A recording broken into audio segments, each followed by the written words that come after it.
Assalamualaikum warahmatullahi wabarakatuh. Sampai paham, teman-teman. Jangan di skip dulu ya. Aku sekarang ingin cerita nih. Aku sekarang lagi di airport ya, Internasional Soekarno Hatta.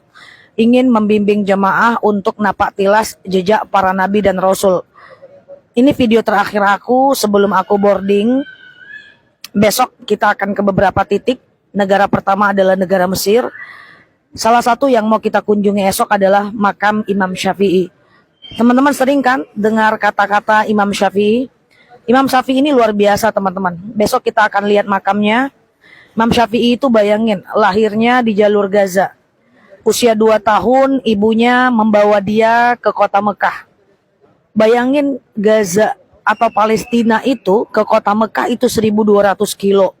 Bayangkan jauhnya, ibunya orang dulu jalan kaki, teman-teman.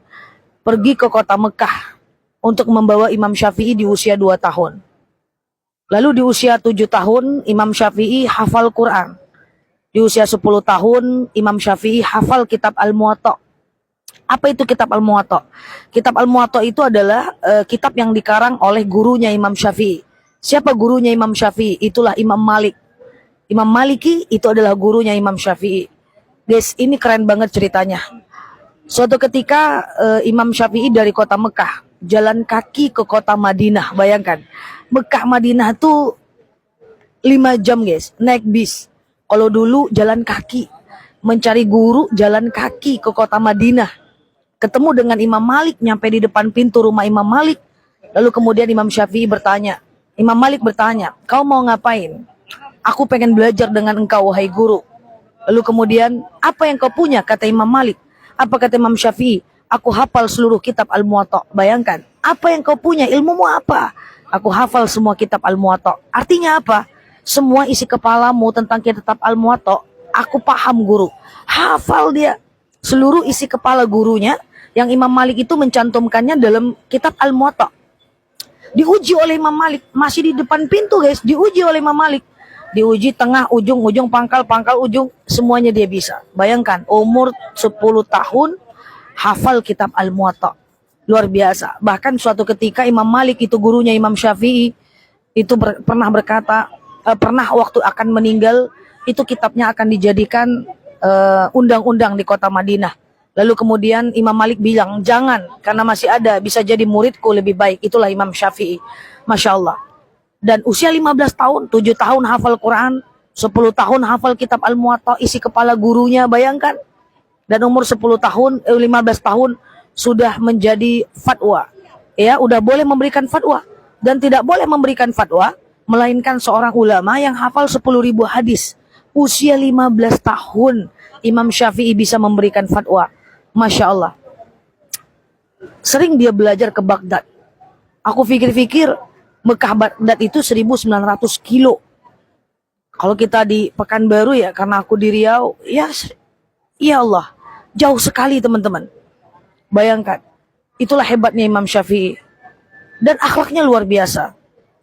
Bayangkan, suatu ketika Imam Syafi'i itu sholat di masjid Imam Abu Hanifah. Lalu Imam Syafi'i ini kan menganjurkan kita kunut subuh guys. Imam Syafi'i nggak pakai kunut. Bertanyalah sahabat, Syafi'i, kenapa engkau nggak pakai kunut? Aku menghargai Imam Hanafi karena Hanafi tidak menganjurkan kunut subuh. Kita akan lihat makamnya guys. Aku usahakan upload selagi aku berada di Mesir. Itu negara pertama yang aku kunjungi bersama jemaah. Doain aku dan jamaah sehat-sehat. Nanti aku lihatkan makam Imam Syafi'i. Itu satu komplek dengan makam Imam Asyuti, pengarang kitab Tafsir Al-Jalalain, dan Ibnu Hajar Al-Asqalani. Dan satu komplek dengan pemakaman Rabiatul Adawiyah. Itu adalah seorang wanita yang tidak menikah seumur hidupnya, tapi ahli surga guys. Nah inilah Imam Syafi'i. Aku pikir-pikir ya, dari Gaza lahirnya. Orang tuanya jalan kaki ke Mekah guys. Umur 2 tahun bawa anak itu jalan kaki, dulu nggak ada apa-apa teman-teman. Imam Syafi'i dari Mekah belajar pula mencari Imam Malik ke Madinah di usia 15 tahun, jalan kaki mencari guru dari Mekah ke Madinah. Nanti dia menuntut ilmu pula lagi ke Baghdad guys. Wah dahsyat itu. Dan meninggalnya di Mesir. Besarnya di Mekah, belajar di Baghdad, meninggalnya di Mesir. Kalau kita pikir-pikir orang dulu itu jalannya luar biasa jauh ya guys. Kayak Nabi Ibrahim. Nabi Ibrahim tuh mendirikan Ka'bah guys. Ka'bah itu dibangun oleh Nabi Ibrahim. Buktinya ada makam Ibrahim kan di depan Ka'bah, jejak kakinya ketika membangun Ka'bah. Meninggalnya di Palestina, makamnya di Palestina. Mekah, Palestina itu 1.200 kilo. Nah teman-teman, kita akan napak tilas. Napak tilas ini ke beberapa negara. Jadi teman-teman boleh follow kanal aku. Selagi aku mampu upload on stage, aku akan upload. Tapi kalau enggak ya sesampainya di Indonesia lah. Nah untuk kajian-kajian kita nanti kita sambung setelah aku pulang ya guys. Luar biasa. Jalan kaki nuntut ilmu sejauh itu. Beliau itu selama Ramadan ngafal Quran itu 60 kali. Ngafal Quran, khatamkan Quran 60 kali. Suatu ketika seorang sahabat pernah berkata, aku waktu tidur dengan Imam Syafi'i tidak pernah menengok dia tidak bangun malam sekalipun. Dia hafal 50, dia mengulang 50, bahkan 100 hafalan Qur'annya, 100 ayat. Teman-teman, ada beberapa riwayat yang mengatakan karena sibuk belajar. Imam Syafi'i ini kurang baca Quran di usia mudanya. Dan di akhir hayatnya di usia 54 tahun beliau rajin mengulang hafalan bacaan Qur'annya. Orangnya cerdas.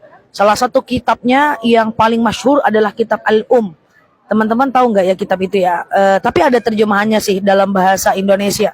Kalau dalam, ketinggian nanti. Pokoknya gitu aja deh. Beliau mengarang ya qaul qadim, qaul jadid. Ya udah teman-teman nggak usah pusing deh dengan itu ya. Intinya mazhab Syafi'i, aku akan ajak teman-teman untuk ziarah ke makam ulama yang luar biasa. Luar biasa. Mazhab Syafi'i ini pertama kali mazhab yang sampai ke Indonesia. Doain aku dan rombongan saya sehat karena aku bawa jamaah dan ingin menyampaikan tentang perihal sejarah sekaligus ziarah dan ibadah dengan jamaah. Negara pertama yang aku kunjungi adalah Mesir. Yuk kita lihat ya. Pokoknya follow aja kanal aku terus. Kalau sempat aku live, kalau nggak sempat ya berarti mohon izinnya teman-teman. Tapi aku tetap akan jawab Q&A, pertanyaan harian teman-teman tetap akan aku jawab ya. Jadi tenang aja, tetap akan aku jawab. Aku tinggal dulu ya guys. Semoga bermanfaat ya. Terima kasih temani aku terus. Ini aku pakai tongsis guys. So aku nggak pakai edit ya guys. Aku matinya nekan aja ya. Terima kasih. Nah oke di sini like, share video saya ini. Follow kanal saya ini guys. Insya Allah bermanfaat guys. Follow kanal saya ini, kita berteman online ya guys. Terima kasih. Nah oke di sini sampai paham. Assalamualaikum warahmatullahi